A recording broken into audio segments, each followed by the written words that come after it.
Good evening, everybody. All of you are so experienced and so active in your life. So I was very happy to see that there is diverse knowledge available here. I have basically two caps to wear. One is as a diplomat, I joined the Foreign Service through Union Public Service Commission in 1971. And I was fortunate enough in the service that by the time I was 32, 33 years, I was appointed as Consul General of India at Dubai. And since then, till my retirement, I continue to serve as ambassador or as a Consul General. As a Consul General, you have independent charge. As an ambassador, you have full country with you. So it gave a good opportunity for me to serve the people. The best was Dubai when I went there in 1980. Every day, the servicing of passports was about 2,000. So many Indians working there, their passports, services, this service, that service. And the government had given me only 2 or 3 staff. So what do? I told to Indian Association that you have 4 or 5 clerks and they will work here so that it helps you. And Indian labor used to be scattered in different emirates. They cannot come. So they will talk to the local Indian Association, so they will do the service. So in this way, I built the system. I am telling you problems which we face. We want to increase the staff, Ministry of Finance blocks it. And no funds. But people are suffering, so you have to find the ways and means. When I became the Joint Secretary of the passport, all passport offices under me, and the passports were being written by hand. So one clerk cannot write more than 30, 35 passports. And demand was increasing. And again, Ministry of Finance, General Binatis, he also faced Ministry of Finance acts. So, what to do?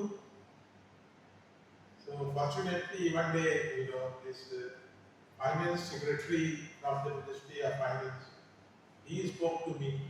He wanted some passports availability. I said, sir, no problem. It will be done, but I have also one problem. I will come to you. He agreed to it. So I told him that this is the problem and general public is facing the problem. He said, okay, you send a proposal and we will give you extra staff. At that time, Prime Minister was telling we will reduce the staff by 10%, and I was pushing for more staff.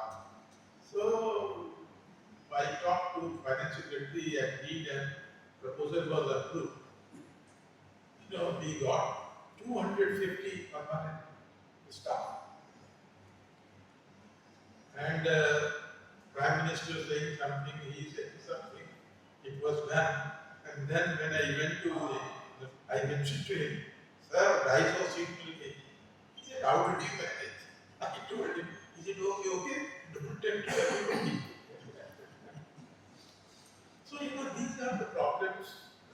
And we officers, we are trained how to go about it. Simply blaming others will not solve it. And in Foreign Ministry, I found that as I was mentioning, we have divided world into geographical units. Joint Secretary Africa. He looks after all African countries. Joint Secretary Pakistan, Bangladesh, Iran. So this is one group. Joint Secretary China and East Asia is one group. So from from our Indian embassies, message comes and it is analyzed. Then options are worked out in consultation with other ministries. The Ministry of Foreign Affairs works closely with the Intelligence Bureau, with RAW, with the Ministry of Home Affairs, and of course, finance man is always there to give you money. So, in this way things work. And if we involve other ministries, implementation becomes easier. So, and we found, at least it was my finding, that intervention by politicians is minimal. We go to whosoever is finding external affairs minister. We have a meeting with him. We tell him this is the problem.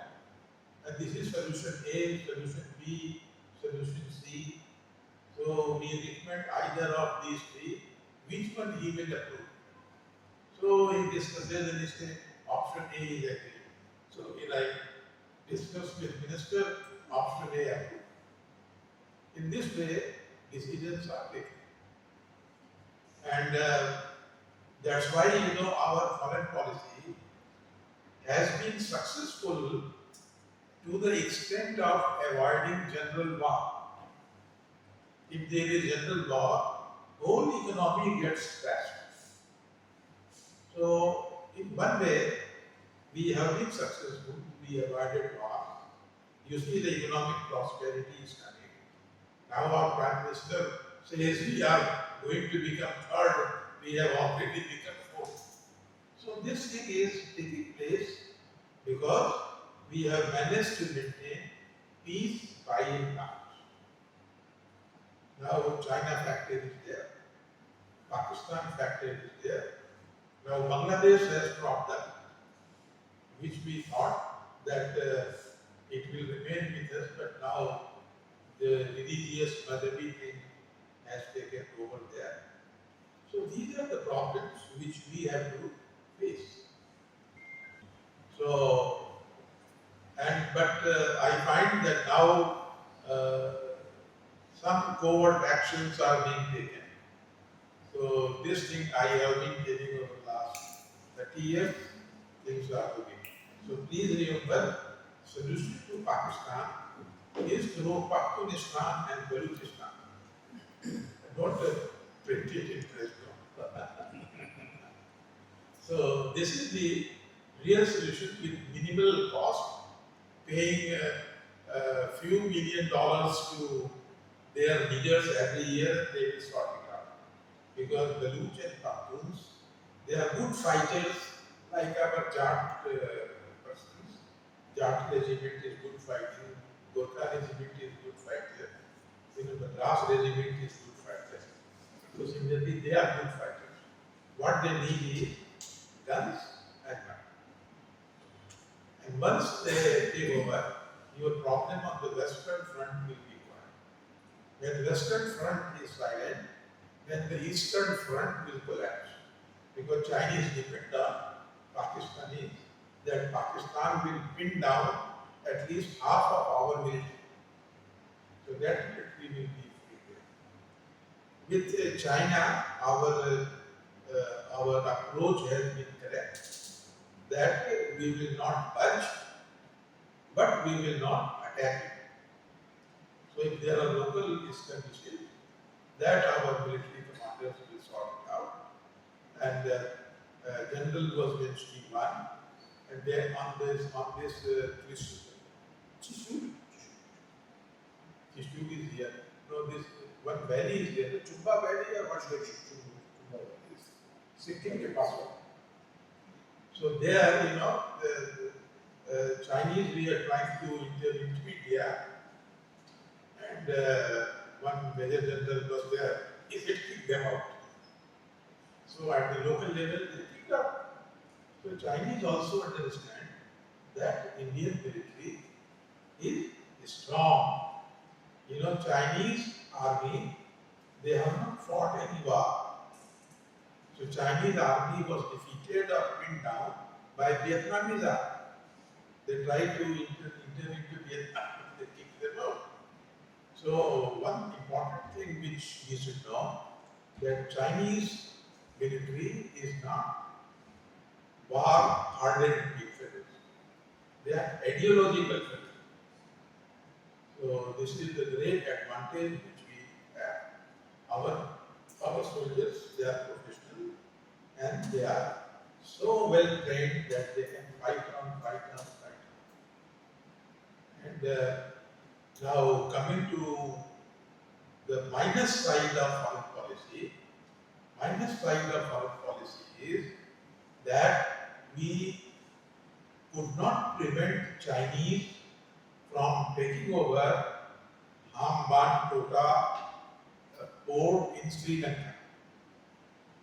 Chinese Navy and others, they can come there and in case of hostility, they can disturb maritime trade between Bombay and Calcutta. These things is coming there, they can create problems. So for the first time in history of India, North as well as South, both Chinese have acquired capability to disturb. पहले तो केवल north से ही था, अब south से भी जो हाम्बानटोटा port का नाम है, श्रीलंका का पोर्ट, उसको 99 इयर्स के लिए उन लोगों ने लीज पर ले लिया और वहाँ उनकी श्रीलंकन्स तो कहते हैं कि नहीं जी यहाँ उनकी नेवी नहीं रहेगी, but that is only for name share. जिसके हाथ में पोर्ट है उसका तो सामान आएगा ही आएगा. So this has developed. Now, second weakness has developed that Bangladesh slipped into hands of Muslim League, pro-Pakistan League. So this is our security lapse, and we should have provided better support to Sheikh Hasina. We have done one good thing, that we have given her political refuge in India, not only Sheikh Hasina. A number of middle level Awami League politicians, they are staying in India. So it is a good thing and it is a commendable policy of Modi government to have given political asylum to Sheikh Hasina. Now Sheikh Hasina has entered into India legally, not illegally. She came on the helicopter and she was received at the airport by our officials. So her entry is legal into India. इसका मतलब ये हुआ कि she has got protection of the Constitution of India for safety of her life. So she cannot be treated unfairly by the government of India and cannot be ill-treated or approached by government of India. ऐसे कि अपने supreme court के कई फैसले हैं कि अगर कोई फॉरेनर इंडिया में लीगली आया है तो उसके जान माल की सुरक्षा एक इंडियन सिटीजन के रूप में की जाए. तो it is a very commendable thing which आपको याद होगा कि ईरान के शाह हुआ करते थे. बहुत पहले जब ईरान में रिवॉल्यूशन नहीं हुआ उसके पहले ईरान के शाह हुआ करते थे, पहलवी या क्या बोलते हैं. वो he was totally pro-American, totally pro-American. But जब वहाँ पर रिवॉल्यूशन हुआ तो अमेरिकन्स ने उनको रिफ्यूज देने से मना कर दिया. So he had to go to some small country. But here Sheikh Hasina was pro-India and we showed the courage to host. और वो दिल्ली में जो मंत्री लोग रहते हैं बड़े बड़े बंगले में, उस बंगले में रखा गया तो और उनकी सुरक्षा का पूरा.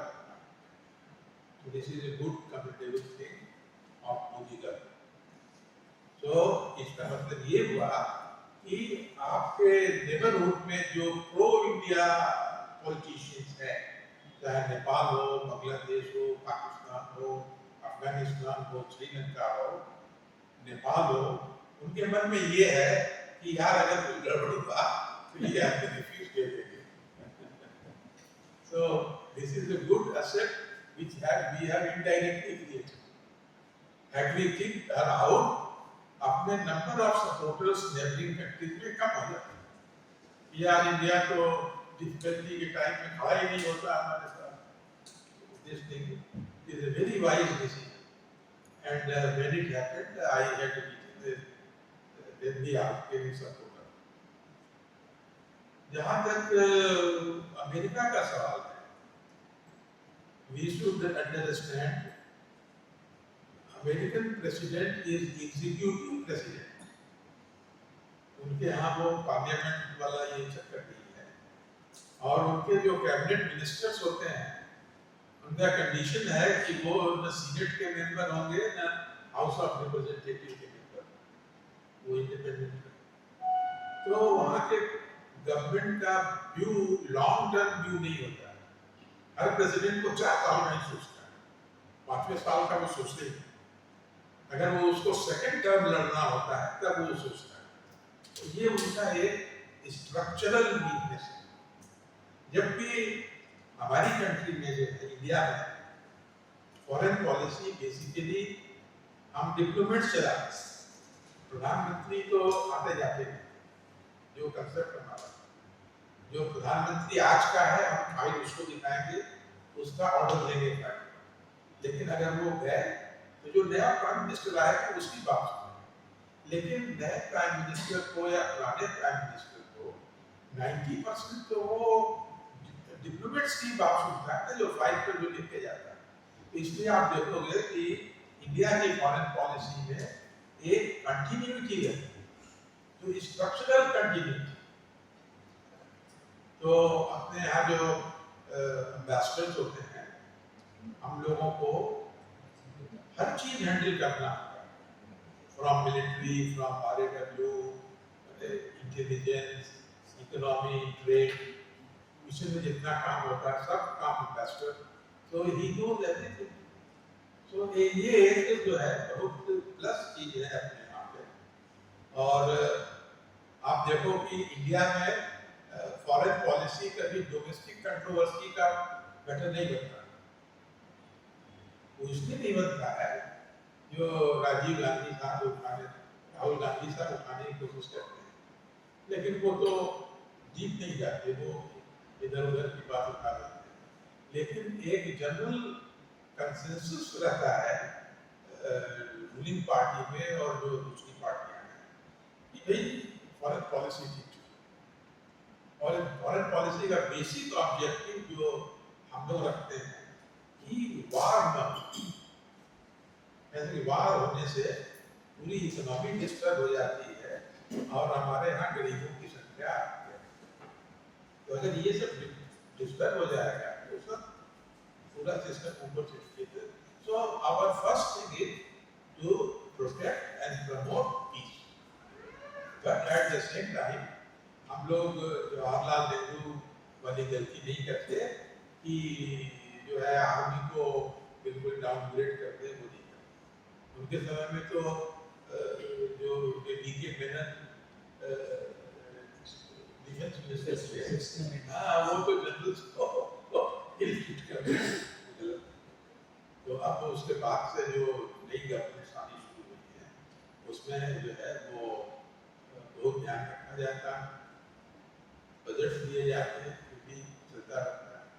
सो इस गवर्नमेंट ने पूरा आर्मामेंट शुरू किया है, एयरफोर्स को नए नए प्लेन दिए जा रहे हैं, HAL की कैपेसिटी बढ़ाई जा रही है, और तो और जो अपने इंडिजिनियस रॉकेट्स हैं उन्होंने कमाल किया हुआ, ब्रह्मोस ने कमाल किया हुआ, ये यही कमजोर नहीं बनते हैं। और इस गवर्नमेंट ने जो है डिफेंस में प्राइवेट सेक्टर को इंट्रोड्यूस किया है। अब हमारे यहाँ से न हम केवल इंपोर्ट करते हैं बल्कि एक्सपोर्ट भी करते हैं। और जो यूरोपियन यूनियन से जो नया ट्रेड एग्रीमेंट हुआ है ये क्लॉज है कि we will our arms and ammunition they will also purchase. So ये रिवर्स करना चाहिए. अभी तक उधर से ही आता था, इधर से ही आता. आप देखिए टर्की और ग्रीस दोनों में लड़ाई होती है. ग्रीस को हम लोगों ने ब्राह्मोस दिया, वियतनाम को हम लोगों ने ब्राह्मोस दिया. वियतनाम का चीन से लड़ाई होता, वियतनामी आर्मी ने चीन की आर्मी को डिफीट कर दिया. उनके पास हमारे ब्रह्मोस भी उनको दिया, फिलीपींस भी खरीद रहा है, इंडोनेशिया भी खरीद रहा. तो हर जगह जो है ये अपने इज्जत बढ़ रही है, सब्सटेंशियली बढ़ रही है. फॉरेन पॉलिसी का जो है वो, जैसा मैंने कहा कि वो थर्ड लार्जेस्ट इकोनॉमी होने की बात हम लोग करते हैं. एक बहुत बड़ी चीज है जिसको कि हम लोगों को अप्रिशिएट करना चाहिए. और ईयू का जो फ्री ट्रेड एग्रीमेंट हुआ है उसमें अपने बिजनेसमैन लोगों के लिए नई नई अपॉर्चुनिटी आ रही है. आप लोग पढ़िए, वो गूगल से उसको डाउनलोड करके पूरा एग्रीमेंट उसको पढ़िए. आपका सामान वहाँ फ्री में जाएगा, वहाँ भी आप फैक्ट्री लगा के और कहीं बेच सकते हैं. तो ये वाइड ओपन हो रहा है.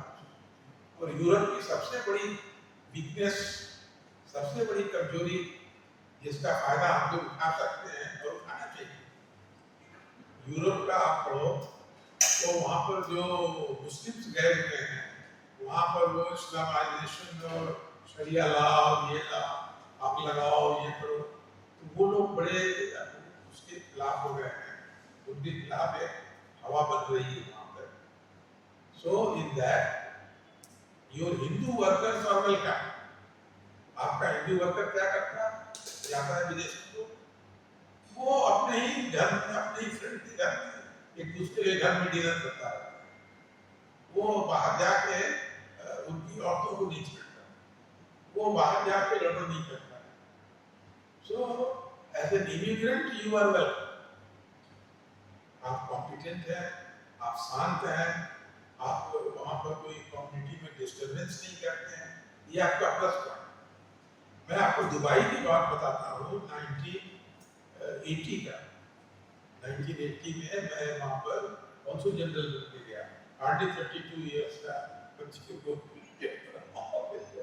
तो वहाँ पर जो है मैंने देखा, बात किया से जो लोकल अरब्स थे, उनके घर में 6 ड्राइवर, चाचा, मेड, ये सब. मैंने एक दिन अपने स्टाफ से पूछा, ये सब जो है ये सब नॉन मुस्लिम्स क्यों हैं? जो इंडिया से हम लोग करते हैं ये सब मुस्लिम्स हैं, ये सब नॉन मुस्लिम्स क्यों हैं? कैसा आप पूछिए इन लोगों से. तो एक अरब वाला जो वो फ्रेंडली था, मैंने उससे पूछा, why do you bring only non-Muslims in your household? He looked at me. He said, no. How can we allow these fellows to come in our houses? Our wives are there, our birds are there. But they got these fellows? No, these are Hindus, they will not marry them.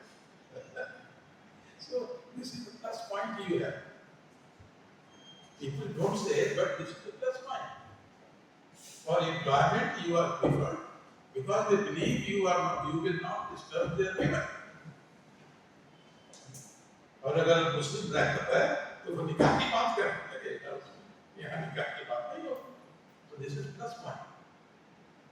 So you will notice in UAE, Qatar, somewhere there, drivers and maids, they are all mostly from India, mostly from Philippines, Filipino Christian. और India से जाते हैं उसमें Hindus CA Hindus are going to when should I call you as your excellency? That are great few months. People कुछ दिन बाद मैंने देखा कि 4 महीने के बाद उधर से आदमी आते ये सुबह सुबह वॉक कर रहे हैं सर, क्या डर हो गया, पता चला कि ये मिलिट्री coup देता हो गया, राष्ट्रपति अरेस्ट हो गया, पूरी कैबिनेट अरेस्ट हो गई। शाम को हमारे घर पे जो है वो आर्मी के एक मेजर आया, पूरा कई लोगों के साथ, हाँ कहता है पूरा शहर को लूट किया आपको। मैं कहा यार गड़बड़ तो नहीं है, इससे लूट करना है शहर में इज्जत देगा। हुआ कि जनरल साहब ने आपसे मिलने को कहा, हम कहें now you can call me your excellency, I want recognition from your country, I have been trained in first class। नाम सुने कभी तो गए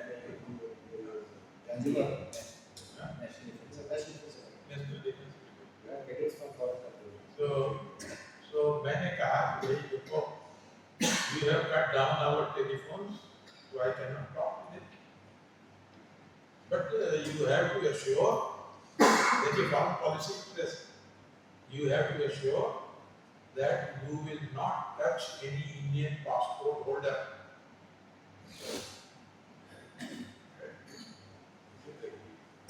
In that case, I will talk to Delhi for diplomatic recognition।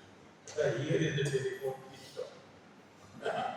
तो मैंने foreign secretary से बात किया, कहा कि sir I am speaking from the telephone of general, he has taken over the country and he assures me that no Indian passport holder will be disturbed or arrested by his।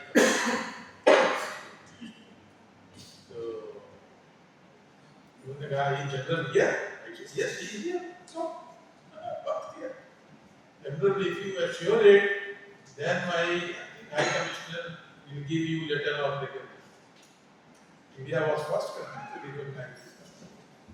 तो मैंने कहा हो गया, तो then he said you give me writing। मैंने कहा what writing?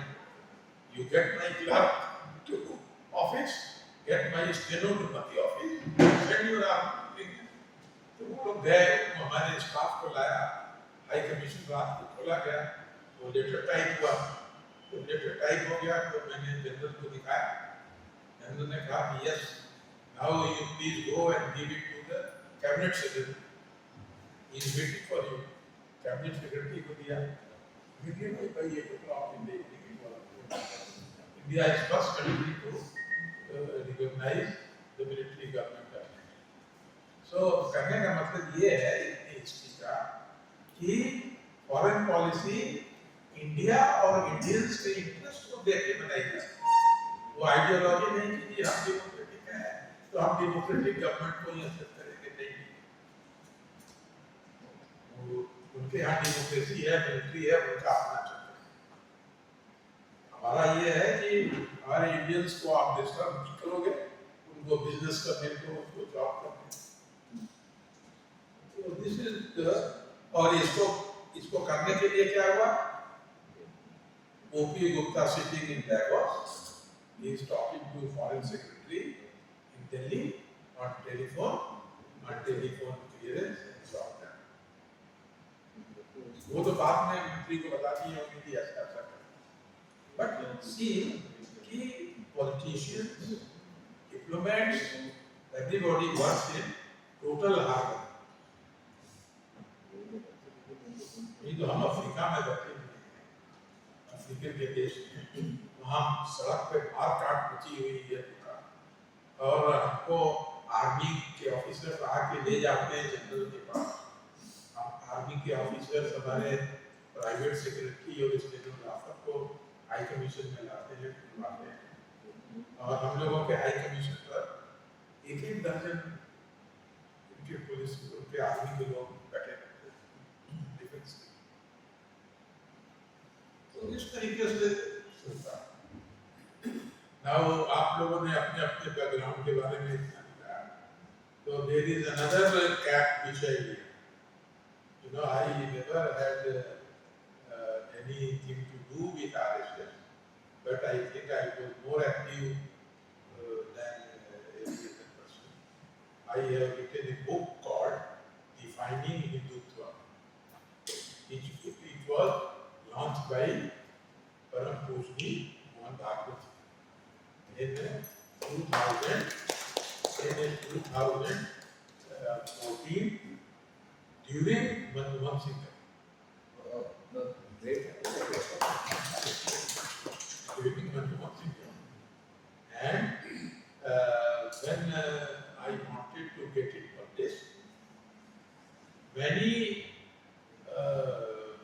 printers, they were hesitant, including the printers who identified themselves to be pro-RSS.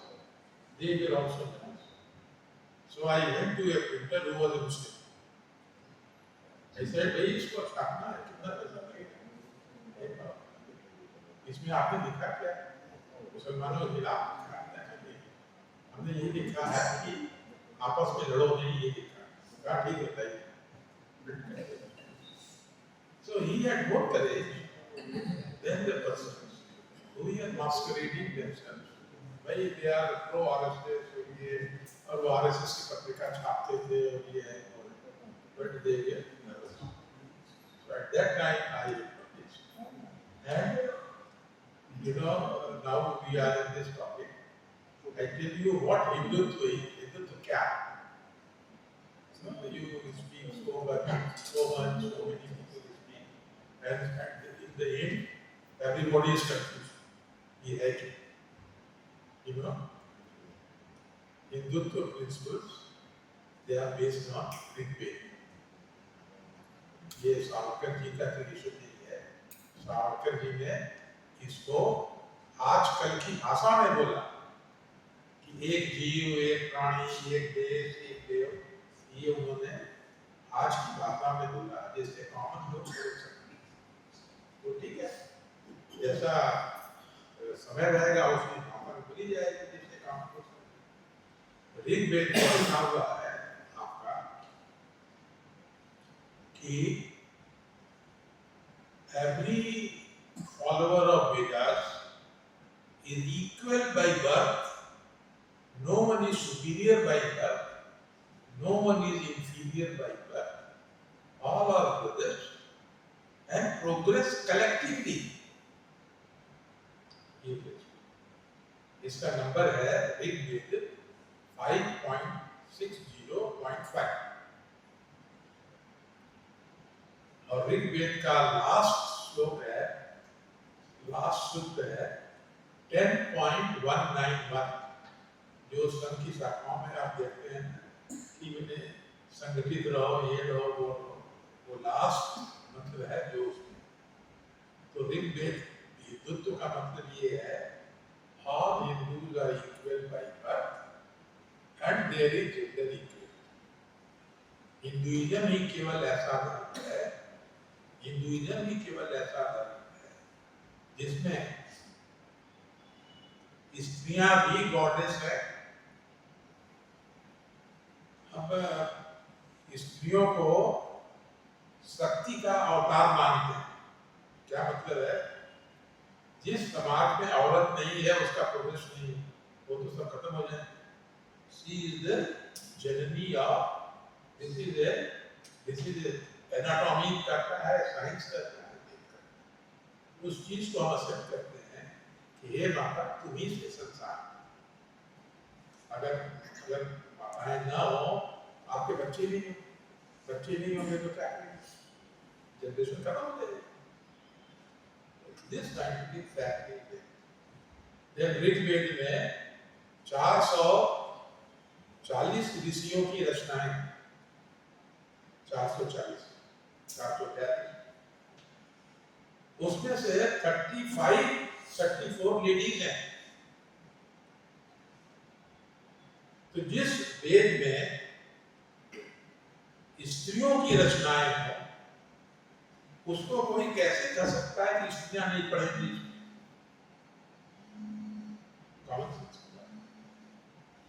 I was in Tanzania as a Christian, and one of the ये साधु लोग आते हैं ना गेरुआ कपड़े पहने हुए स्पीच देने के लिए, तो हिंदू सभा की मीटिंग चल रही थी उसमें मंदिर थी, तो उन्होंने कहा कि भाई स्त्रियों को वेद नहीं पढ़ना चाहिए। मैंने कहा यार ये बंदा क्या बोल रहा है, तो as a high commissioner you preside over any meeting you, तो मैंने मंदिर के अध्यक्ष को मिला जो के चेयरमैन आईएस की, मैंने खड़ा होकर बोला कि भाई जो स्वामी जी ने कहा ये गलत है, तो मैंने पूरा बताया लोगों, तो स्वामी जी ने कहा हमारे गुरु जी ने कहा, हमने कहा वेद आपके गुरु जी से तो ऊंची चीज है, वेद में जो लिखा है वो मैं बता रहा हूं। और आप लोगों को जान के खुशी होगी, आज भी जो विवाह होते हैं, आज भी जो विवाह होते हैं, उसके लिए जो ऋग्वेद में मंत्र है 10.85 विवाह सूक्त, उस विवाह सूक्त की रचना लेडी ऋषि सूर्या सावित्री ने की, और जो मैरिज होता है उसमें कोई भी पंडित पूरा नहीं पढ़ता है, ऐसे कि वो 45 मंत्रों का सूक्त है, और उस मंत्र में जो कहा गया है वो मंत्र में कहा गया है कि जो लड़के के माता पिता चाचा ये लोग हैं वो सब लोग हाथ जोड़ के कहते हैं कि हम आपको वधू स्वीकार करते हैं और आप हमारे घर में इम्प्रेस के रूप में रहो, साम्राज्य के रूप में रहो, और पूरा घर पूरा परिवार आपका रहेगा। और उस समय माताओं के नाम से बच्चों की पहचान होती है, उनकी पुत्र है, आप नाम सुने, ये सब अपना सिस्टम है, ओल्ड सिस्टम। इसलिए हिंदुत्व की जो बात करते हैं, हिंदुत्व का मेन प्रिंसिपल है इक्वलिटी। जो भी हिंदू है, वेद का फॉलोअर है, they are all equal by birth but different by their educational and professional qualification। आप देखो हम लोगों के मन में कंसेप्ट रहता है ये राजपूत है, ये ब्राह्मण है, ये है, वो है, ऐसा नहीं। आप लोग जो कॉलेज चलाते हैं, वाइस चांसलर साहब, जब भी आप डिग्री बांटते हैं तो एग्जामिनेशन हो जाता है, किसी को आप फर्स्ट डिवीजन में रखते हैं, किसी को सेकंड डिवीजन में रखते हैं, किसी को थर्ड डिवीजन में रखते हैं, किसी को फेल डिवीजन में रखते हैं, नॉर्मल है। तो उसी समय जब वैदिक टाइम में जो आचार्य थे, जो पढ़ने लिखने में वेद में सबसे अच्छा उसको ब्राह्मण कैटेगरी दिया, जो लड़ने जुड़ने में तेज है उसको एडमिनिस्ट्रेशन वाला कर दिया। फिर जो बिजनेस का मतलब उस समय 3 चीज होती थी, आप गीता में देखिए, बिजनेसमैन का मतलब होता है ऑर्डिनरी जो बिजनेस कर रहे हैं, गोपालन और कृषि, तीनों चीज को मिला के जो है वो ये क्लास बनता है बिजनेस क्लास। कृषि, गोपालन और वाणिज्य, तीनों को मिला करके जो है उसको जो है वो बोलते हैं। और गीता में भी भगवान ने कहा कि ब्राह्मण क्षत्रिय विषाम च शूद्राः कर्माणि प्रवृत्ता स्वभाव प्रादुर्भवे गुणः। तो जो कर्म पिछले जन्म का कर्म नहीं थी, इस जन्म का कर्म। तो कहते हैं पिछले जन्म तो गया ही, इस जन्म का कर्म और इस जन्म का स्वभाव। आप देखो हम लोग IAS IPS करते हैं, तो रिटन एग्जामिनेशन दे दिया, उसके बाद इंटरव्यू होता है। इंटरव्यू में क्या चेक करता है, इसका स्वभाव कैसा है, इसका प्रेजेंस ऑफ माइंड कैसा है, ये एडवर्स कंडीशन में स्टेबल रहता है नहीं रहता, स्वभाव ही देखता है। वही भगवान श्री कृष्ण ने कहा कर्माणि लोभितानि स्वभाव प्रादुर्भवे। तो हम लोगों का जो रिटन एग्जामिनेशन हो गया वो आपके खत्म हो गए, और स्वभाव जो है इंटरव्यू में हो, बहुत से लड़के इंटरव्यू में फेल करते हैं। ऐसे कि वो जब इंटरव्यूअर जब टफ क्वेश्चंस पूछने लगता है तो लोग नामाडोल होने लगते हैं, उन लोगों को एडमिनिस्ट्रेशन में नहीं रखा है। जो नर्वस हो गया, जो डिसीजन लेने से पीछे हट गया, उसको सर्विस नहीं। पढ़ने में दोनों ब्रिलियंट, लेकिन सिचुएशन को हैंडल करने का चीज जो है वो, हम जैसे फॉरेन सर्विस में थे, एक चीज आपको जरूर बताना चाहेंगे, ये ट्रस्ट हमारे सामने 14-15 साल तक लगातार एम्बेसडर्स का ये कल्चर होता है कि one ambassador invites another ambassador for dinner so as to know each other. और 10 एम्बेसडर मिलेंगे तो क्या बात करेंगे, लोकल गवर्नमेंट के बारे में बात करेंगे, इस मिनिस्टर ने ये कहा, उस मिनिस्टर, तो आपको पूरी इंफॉर्मेशन मिलती रहती है। So this is a professional. उसमें जो है वो हमेशा हमारे प्राइवेट सेक्रेटरी से पूछा जाता था कि what are dietary preferences of ambassador Gupta, what is dietary preference. हमारा पीए बोलता था he it's everything is a beef, don't serve it. अब आप जब आप सभी लोग बीफ खा रहे हैं, आपको व्हाइट मीट आ गया या वेजिटेबल आ गया, इट वाज टॉप, एवरीबॉडी का आप बीफ क्यों नहीं खाते। और हम लोगों को कभी पढ़ाया नहीं गया कि हम लोग बीफ क्यों नहीं खाते। कभी आपने देखा कि स्टूडेंट को पढ़ाया गया we don't educate the fellow। और हमसे डेली क्वेश्चन ये, so I was very nervous। हमने कहा यार we must find out the reason why we don't think। मैंने पढ़ना शुरू किया। दो चीजें, ऋग्वेद में कई जगह कहा गया है काउ इज अगन्य।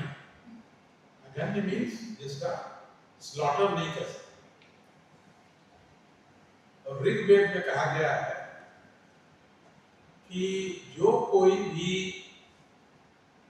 बीफ को पका के खाता है,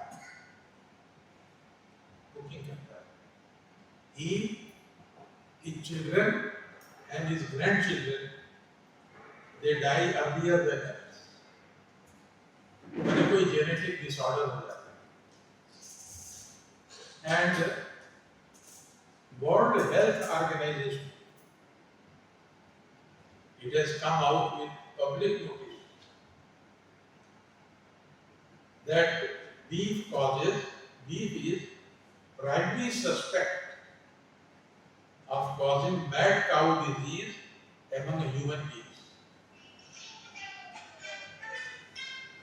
Mad cow disease is not curable, it is genetic। Father को हुआ तो लड़के को होना ही होना है, उसके भी लड़के को होगा, जब तक उसकी ट्री खत्म ना हो जाए, पूरी बंसावली खत्म हो जाएगी तब। एंड कंटेजियस, आप एक ही किचन से खाएंगे तो आपको भी होगा। ये WHO की फाइंडिंग। देन आई रियलाइज कि WHO finding and Rigveda finding they are on the same. आप लोगों को ये जो इंफॉर्मेशन में दे रहा हूँ आपको हेल्प करेगा। जो आप लोग कहते हैं ना कि इंडिया में बीफ कंजम्पशन बढ़ रहा है, इंडिया में बीफ कंजम्पशन इसलिए बढ़ रहा है कि WHO की ये सब रिपोर्ट्स आपकी हेल्थ मिनिस्ट्री पब्लिश नहीं करती। और ये WHO की ये चीज जो है हमारे वेबसाइट पर रखा हुआ है। हमारा वेबसाइट है hindussamrasta.org, ये दिया है, आप देख लेना। उसमें जो गैलरी सेक्शन में फोटोग्राफ्स लगे हुए हैं, उसमें WHO के 2 बुलेटिन को भी मैंने डाल दिया कि भाई लोग हमारी बात को विश्वास न करें, इसलिए उसको लगा। तो अगर जो पूरे इंडिया में हेल्थ मिनिस्ट्री, टेलीविजन, ये सब केवल WHO के वो बुलेटिन को दिखाने शुरू करे तो डिमांड कम हो जाएगी। जब डिमांड कम हो जाएगी तो काउ स्लॉटर कम होगा। इनफैक्ट जब मैं बोलना शुरू किया तो कई यूरोपियन एम्बेसडर ने कहा now we feel afraid to leave because you have shown us the WHO report. WHO report को सभी मानेंगे। तो अगर यहाँ के टेलीविजन में, यहाँ के न्यूज़पेपर में और जितनी जो रक्षा समितियाँ हैं, ये सब आप WHO का वो हमारे वेबसाइट से प्रिंट आउट निकाल लीजिए और दिखाइए सब। अभी तो जब आप बीफ पर रोक लगाने की बात करते हैं तो ये सब कहते हैं कि ये मुस्लिम को तंग कर रहे हैं। अरे ये मुस्लिम को तंग नहीं कर रहे हैं, हम अपने हिंदुओं का हेल्थ बचा रहे हैं। इसको आप इस रूप से प्रेजेंट कर सकते हैं। वैसे तो मैं बोलते ही रहूंगा।